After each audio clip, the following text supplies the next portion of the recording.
Big Ten records in 2026 that will be better than what they were in 2025. Now, as you might imagine, many of these teams did not have very good records in 2025, and one of them was Wisconsin, who went 4-8, and they were 2-7 in the Big Ten. Now, two of those wins, actually, those only two wins in the Big Ten were wins against ranked teams. So obviously, it showed that Wisconsin can get those wins, but pretty much every team Wisconsin played was ranked in 2025 because they just had one of the most daunting, one of the most difficult schedules in the entire country last season. This year, Wisconsin has, I wouldn't say an easy schedule compared to the rest of the country, but a favorable schedule compared to the rest of the Big Ten. They start off the year in a neutral site game against Notre Dame. That game is obviously tough, and I'm not expecting Wisconsin to win that game. However, Notre Dame is going to be playing quite a few players from the transfer portal that don't have proven production yet. So what's that going to look like? But plenty of other players on their team have proven production. So I'm not picking Wisconsin to win that game, but I do think there are other games on here that they could win. Obviously, Western Illinois, Eastern Michigan are there. Those should be easy wins for Wisconsin. They shouldn't have any issues there. And then all they need are 3 Big Ten wins on the season. You get 2 out of conference wins. You need 3 Big Ten wins to beat out what you had in 2025, which was just 4 overall wins. And so really, at the end of the day, if you break this down, you just need to win one of USC, Michigan State, Rutgers, or Minnesota. Just win one. Just win one of those 4 games right there. All of them doable, okay? USC maybe the least doable there, but all of them doable to be able to get the win.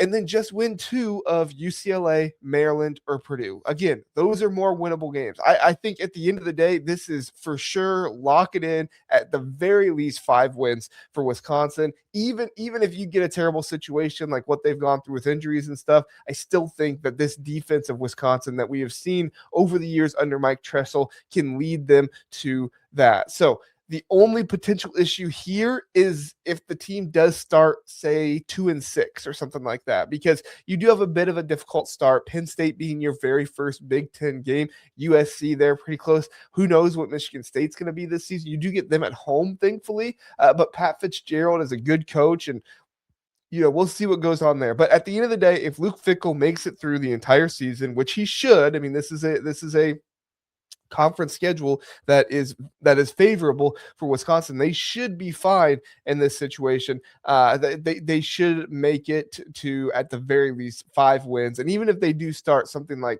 2-6 or something like that, you still have the ability to get those 5 wins. So I think Wisconsin is pretty much a lock here. The other team that I have that will be better record-wise is Penn State. They finished the season 6-6 last year. Of course, they won the bowl game, but we're just talking about regular season wins and losses here. They were 3-6 in the Big Ten, and Penn State had a really difficult stretch after their Oregon game. Now, they faced Northwestern and UCLA. Those are not the games I'm talking about that were most difficult. I'm talking about Ohio State, Indiana, and Iowa they faced after their bye week, which, when you don't win those games against Northwestern and UCLA, it makes things really, really difficult for you. But Penn State has 3 easy wins to start the season. Marshall, yes, at Temple, but you should win that one just fine. Okay, you're Penn State. You should win that just fine. And then Buffalo.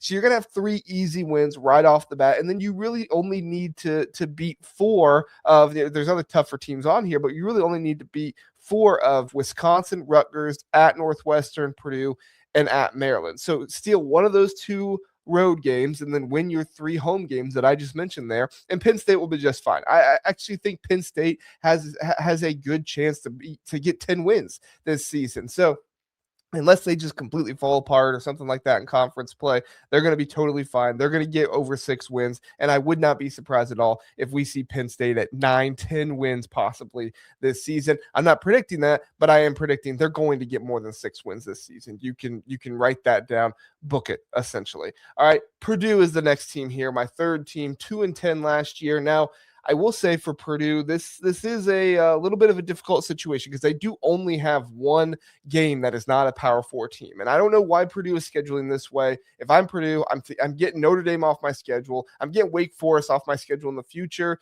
I mean, Indiana's playing 9 Power 4 games right now, and they just won the national championship. So whoever's at Purdue making these decisions, please, you need to gain some momentum. I listen, I want to see these teams play tough out of conference games, but I don't want to see Big Ten teams make it too tough on themselves and they go out and lose. That being said, Wake Forest is a possible win, and in fact, with it being a home game, it could be a likely win for Purdue. Wake Forest is not a great team. It's not been a great program. They're from the ACC. They have some players pop up every now and then, but this Purdue team, even with playing 11 Power 4 teams, they should be just fine to get over 2 wins. They have Indiana State. That's a given at the beginning of the season. All you need to do, beat Wake Forest, you tie your wins from last year, and then you just need one of Maryland, Washington, at Illinois, or Wisconsin. Now, Wisconsin is not a given. I just mentioned Wisconsin before for Penn State. Wisconsin is not a given for any of these teams, but if you get into a situation where Wisconsin has some of the bad luck that they've had, and they, for whatever reason, just do not look like a good football team this year, I say for whatever reason, they've looked like that multiple times under Luke Fickell, just don't look like a good football team, then it's a possible win as well. We need to see Luke Fickell put together a good team before we really start believing that they are a team that is going to be a for sure win against some of these other teams. So Purdue, they should get over the 2-win mark. The fact that they have 11 Power 4 games does make me a little nervous, but overall, they should get to the 3-win mark at the very least. I know Purdue fans want more than that, and I think that Purdue fans should expect more than that. You have Ryan Brown coming back, Barry Odom in his second year there at Purdue. You should get more than that, but obviously we'll see what happens. Another team with a losing record, my 4th team on here, is UCLA. Now, UCLA has a much more manageable out of conference this season than they had last year. They played New Mexico, UNLV, and Utah last year. And they even, I think they played at UNLV for that game. Not great decision-making by UCLA there. And then by the time they played New Mexico at home, the confidence on that team was shot. Sean Foster was fired after that game, rightfully so, for that to happen. I don't see that happening this season. Obviously, they're not going to fire Bob Chesney in year 1 or anything, nor do I think he's going to be even near the position for that to happen. I think they start this season 2-1 at the very worst. Cal does have some talent. They start at Cal, and Cal does have some talent that they acquired through the transfer portal, but it's still Tosh Lapoi's very first time being a head coach at the FBS level. I don't think he's ever been a head coach anywhere. So it's going to be his very first time as a head coach. And yes, you are traveling to Cal, but this is still a likely win, in my opinion, for UCLA with the talent that they've brought in and with what Bob Chesney has brought in. So as far as I'm concerned, you win that game, you're 3-0 in the out of conference, which already sets you up to be better than you were last year. Just win one of Michigan State, Wisconsin, at Maryland, or Illinois, and you're set up there. All right, those are all winnable games for UCLA. In fact, they have more winnable games than that. Those are just some of the ones I picked out there that, like, okay, these are probably the most winnable. Obviously, not all the same winnability, but probably the most winnable of them. So UCLA in this situation, I think they get over the 3-win mark. All right. Now, for a team who did have a winning record in 2025, and some people might be surprised by this, but I'm going to go with the Iowa Hawkeyes. Iowa last season, 8-4, 6-3 in the conference. Listen, last year's schedule was brutal for Iowa. It sucked, all right? That was a schedule that not enough people gave credit for how difficult it was. We did think that there was a possibility they could win some of those big games because they got Indiana at home, they got Oregon at home, right? They faced USC on the road, and so we thought, well, maybe they get the USC win there. We'll see. And it looked like they were going to at some point, but it just didn't work out for them last year. This year, the schedule is much more manageable, much more favorable for them. Last year showed that Iowa they are not a guaranteed W for some of these top tier teams in the Big Ten. We kind of thought, Oregon's going to for sure beat them and stuff like that.